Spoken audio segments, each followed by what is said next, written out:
Hey everybody, it's your pal Drew Geraci, and I'm about to hit you with a cool story about how a Silver Age legend had to redraw a 13-page story and re-ink it as well because the art was missing. I'm talking about Don Heck. You know, his full name should be criminally underrated Don Heck, because that's pretty much what everybody says, because he was so good, and he didn't get the plaudits that Kirby and Ditko got, because his style really wasn't superhero style. He did great westerns, he did great space alien stories, he did great romance comics, a little everything. And but superheroes, he started off really strong, and then he kind of felt like it was an odd fit, but he still worked for a long time. But in the 80s, he became there was a big hollow point in his life where he wasn't getting work. He worked with DC till the mid 80s, and then around 1992 or 3, when the Marvel Masterworks program came out, they realized, hey, issue 50 is missing. Now, Marvel's done a ton of reprints, and the reason is, I'll just show off these cool borders. It's Sandy Plunkett and Tom Palmer. Anyway, the original art was missing, from, I'd call them the vaults, but they weren't. They were in unlocked warehouse room in the building that Marvel was at. And so there was a lot of plundering of the top-notch art. Some of them even by a name artist that I can't say because I'm not keen on lawsuits. And I'm sorry you can't get it out of me, but I just wanted to throw that out there, that some people valued it more than others, because the original artists of these books, most of them, even Kirby, they didn't think about the original art as any source of income, because back then, really, original art was pretty cheap, even in the 70s and the 80s. And then most artists were just kind of like, okay, I got that done, now next issue. It just kept going, and art was just never brought up. The only one who brought it up, I think, was Jim Steranko, and then Neil Adams as well. And then they started working with Marvel DC to get their artwork back to the freelance artists. So they always took photo stats of every book. So if you didn't have the original art, you had photo stats. And photo stats back then, let me tell you, it was a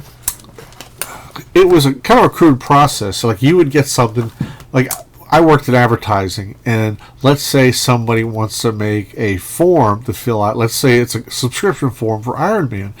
I would take this image. Actually, I don't know if I'd take that image. That's too nuanced. But it was for black and white art. And what you do is you go in a dark room, and there's this humongous, like the size of I don't know what, almost like a golf cart, this giant camera. You lay this flat, and then you take a photostat of it, and what comes out is a black and white version. This would have to be adjusted, of course. Get rid of the grays, would be messy. But the photostat was on better paper than just regular paper, and it was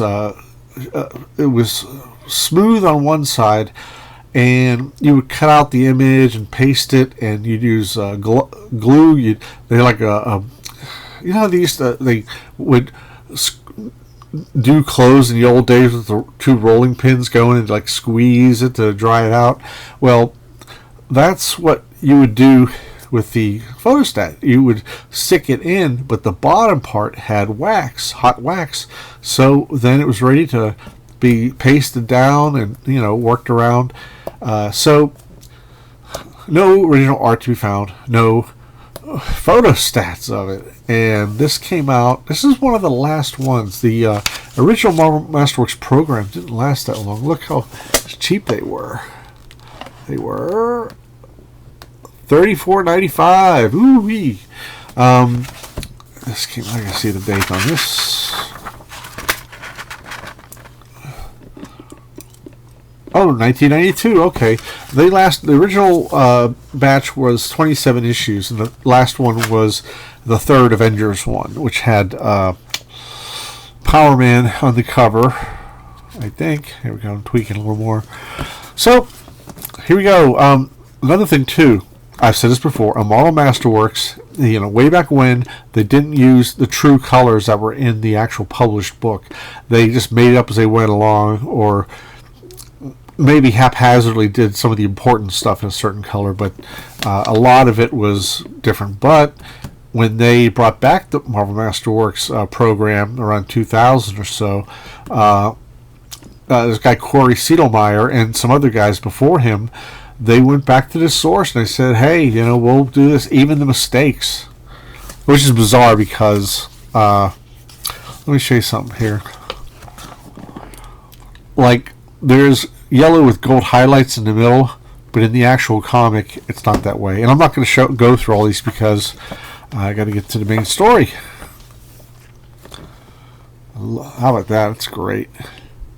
And just to clear any questions, Kirby designed the armor, but he did not draw the original story. He didn't at all, and you could see how, because but that's those things, like how they get urban legends started. So Larry Lieber, Stan's brother, he's so mysterious to me because he doesn't do interviews much. You would think the brother of world famous Stan Lee. And you could see with certain images, that's a giveaway there.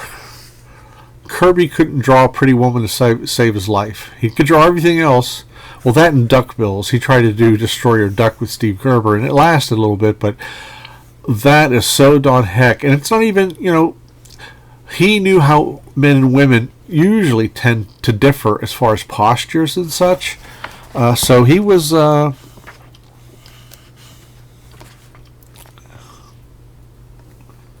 just love this so much. And Don Heck was on and off the book. They kind of moved him over to other stories for a while because he wasn't quite grasping the Marvel manner, the new Marvel manner that established by Jack Kirby. Ooh, my top hat transistors to increase its repellent power 1,000-fold. So everything was transistors with this guy, and transistors don't power anything. They're like a conduit. But transistorized radios were all the rage, so I guess the general public thought, oh, well, it's a transistor radio, must run on transistors. So, what you gotta do when they come for you? So, the cover, I'm wondering if Don also did the cover. Bear with me a second.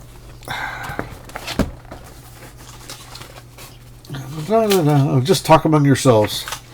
Okay, there we go. Well.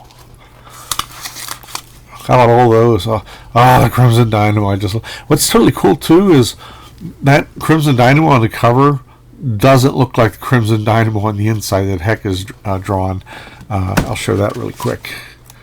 So there we go. He looked like a lobster. Cover yourself with lemon and butter. Quick. Clumsy me. Okay. And on the old Masterworks, the colors were different in the background. See, this is the new one. It had the blue henchmen, or henchmen's not the right word. Soldiers. Okay, I'm going to jump right into. You're going to be astounded by how great Don Heck was at redrawing this book, because he was contacted because there was no original Iron Man art or photostats for the Marvel Masterworks program, and they prided themselves, the Marvel Masterworks people, on accuracy. And early on, the reproduction's not that great, but later on, I bought this strictly because the line work is clear and the artwork is true to the original. Now I'm going to start off with this. Okay, maybe I won't. I gotta look real quick.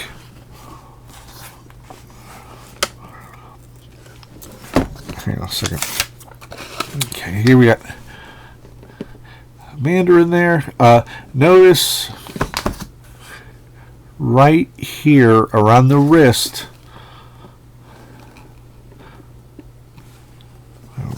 together. You'll notice that there's more lines, curved lines, where the sleeve hits his hand. And see how, in general, the folds are different. But that, I mean, that's not a deal breaker by any means. He got 99% of it right, which is just stunning. I've done cover recreations, and much as I love doing them, some days are really a pain in the ass, depending on the background. And but okay, here we go. Right where my there's this fold here, and then catch one below. Don actually feathered it a bit, as you can see, real teeny tiny lines. At least I hope you can see it. And there's so many small things that, like I said, he hit 99% of the stuff. And also, when they found the original art, it was much clearer, of course, because it was the original art. And but they also, let me see, did I miss something? Okay, I'm trying to like catch. Here we go. Iron Man, my favorite character of all time. I was beyond apoplectic when the Iron Man movie came out in 2008. Okay, you're going to see on this face in the corner here, the antenna, the little antenna area is not there. Right there. Which is extremely minor. But, you know, I'm an inker and I've done this stuff for many years, so to me it stands out. Let me get this out of the way. There's a few other things here. What's interesting is there are some instances where he actually went lighter on the line work. Just amazing stuff. So the new stuff is at the top. He even did like little ticks like that. Beautiful.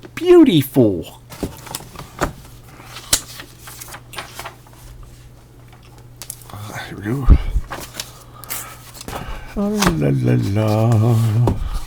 Okay.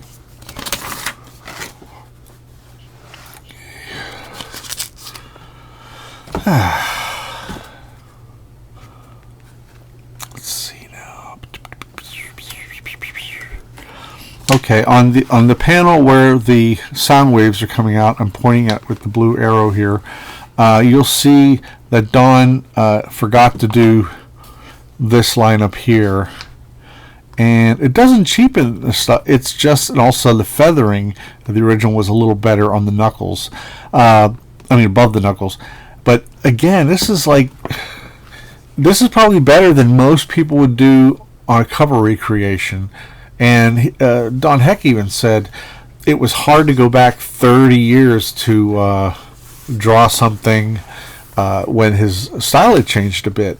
You know, it's that would be like me inking Greg Land again, which would be kind of cool, but I don't know if I would approach his stuff the same way as I used to. Okay, that first panel, Iron Man's leg, you will see that the feathering is different. It's a little neater the way Don actually redid it in a much neater, more orderly fashion.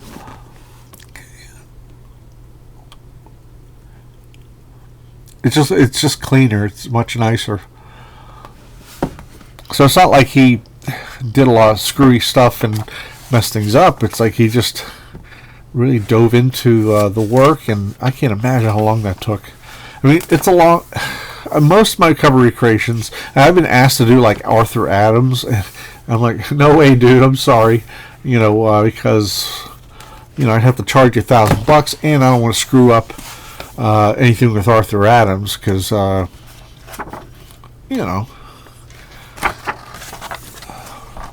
because it would be really obvious that somebody didn't want to pay Arthur Adams what he deserved and went with a second-hand guy, quote-unquote me. Okay. So great.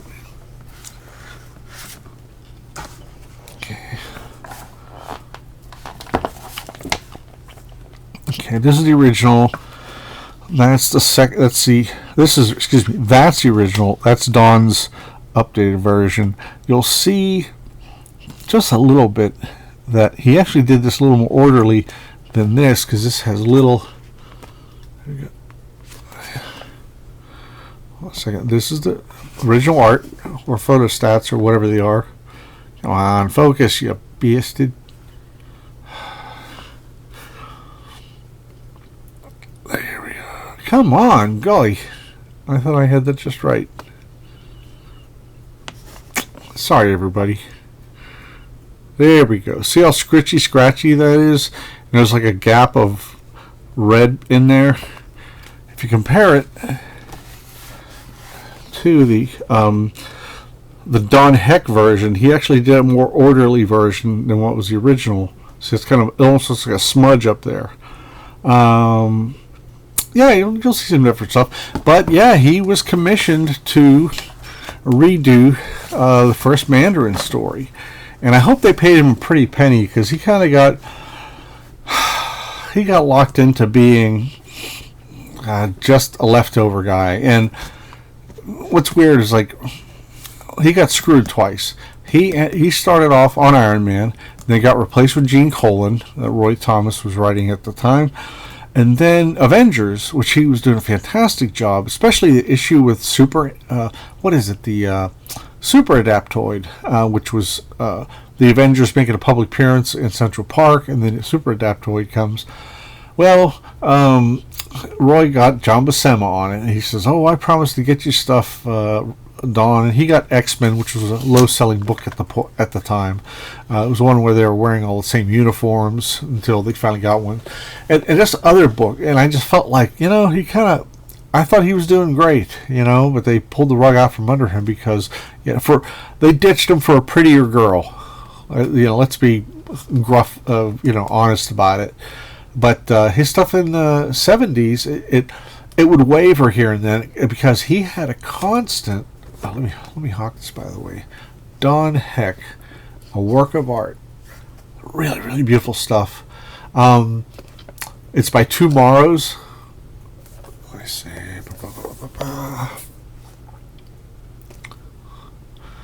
Yeah, it came out, 10 years ago, 2014. And it's $39.95. And I'm sure you can still get it at the same price or less. John Buscema said, "I always thought Don was was one of the better men in the business." Ramita Sr. says, "Don was a modest guy, solid pro. He knew he was good. He had a wonderful style that I envied." So everybody is... but, it's just like Hawkeye. What they should have done, he turned to Goliath, which was okay for a while. And I thought it was okay, but they should have done a Hawkeye spin-off series with Don, because as I had shown in a previous episode, like one of my early ones, he did a 10-page story from Solo Avengers that had the origin of the Swordsman, which was never told, and it was around the same time. And you know what? Since it was Hawkeye and Swordsman related, it looked like it stepped right out of 1963. It was beautiful. I can't remember the issue number, though. So he got bounced around, and he actually went to John Buscema's house to get some pointers. And he just was frustrated. He really... The more he was... What happened here? What's going on? Hey, what's going on here? Woo. There we go. Brighter? Well, the more... He was so self-conscious because he was... he was given short shrift, and he ended up doing filler stuff. His Iron Man in the... he did it like around 1971, I think. And he did a couple of them, and they were pretty good, actually. I really liked them. And it was one inked by Chick Stone that I loved. It was one called about the Smashers. They were like this biker club that were beating up protesters, or, something like that. And Chick Stone inked it, and it looked like Silver Age stuff, and I loved. And then later on, he hopped around everywhere, a little bit everywhere. A team-up book, of this and that. And he did Wonder Woman for DC. He did several other things, and then he was out of work for a while until I think when Tom DeFalco became editor-in-chief in 1988. He brought back Don, he brought back Gene Colan, he brought back all these people that were disgruntled over Jim Shooter's reign as EIC. That's it, everybody. I hope you enjoyed this.